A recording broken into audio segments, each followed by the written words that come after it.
Қайырлы күн достар, менің каналыма қош келдіңіздер. Бүгін сіздермен творожный пирог, яғни сүзбелі бәліштің жасалу жолдарымен және рецептісімен бөлісетін боламын. Бізге керек қоспалар: сүзбе, ұн, қант, сары май, жұмыртқа, қаймақ, қопсытқыш, ванилин және диаметрі 24 форма керек болады. Ары қарай ұнға сары май, қант, қопсытқыш үшеуін қосып араластырып аламыз. Осылай үгілмелі қамыр болғанша араластыра береміз. Содан соң бір жұмыртқа қосып илейміз. Үгілмелі қамыр болып шығу үшін ұзақ илеуге болмайды. Қамырдың басы біріккенше илесе жеткілікті.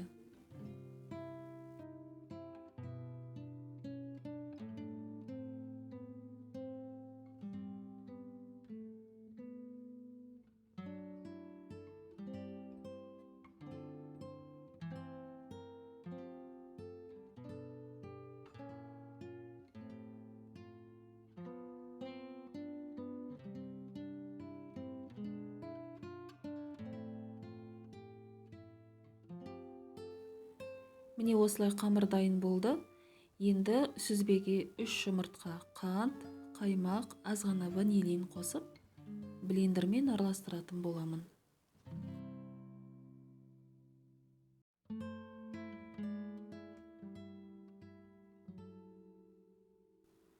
Міне осылай біркелкі масса болғанша блендермен араластырамын.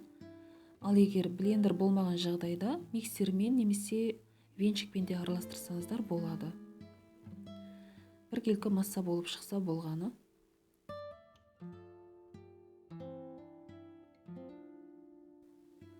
Міне осылай қамырды оқтаумен жайып алдым.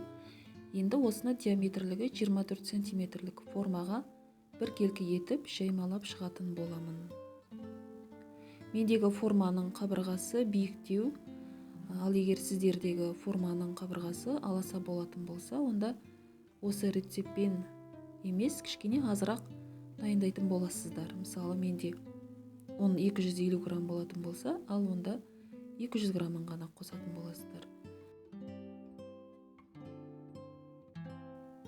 Міне дайын болған формаға сүзбелі массаны құйып, қызып тұрған пеште 180 градуста 30-35 минут пісіріп аламыз. Пісіп болғаннан кейін сүзбелі бәлішімізді бөлме температурасында 1-2 сағат суытып алуымыз керек. Толық рецептісін видеоның астында описание бөлімінде қалдыратын боламын. Өте оңай рецепт, тек қана сүзбе болса болғаны, қалған қоспалар үйде бар заттардан, сондықтан барлығы қолжетімді азық-түліктен жасалынады.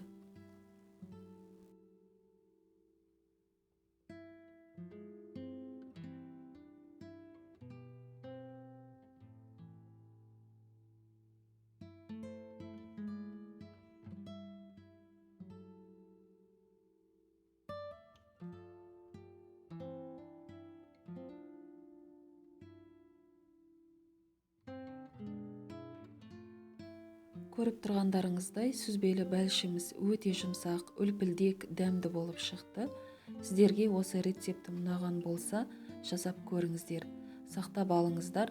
Келесі жаңа рецептерде жолыққанша аман сау болыңыздар.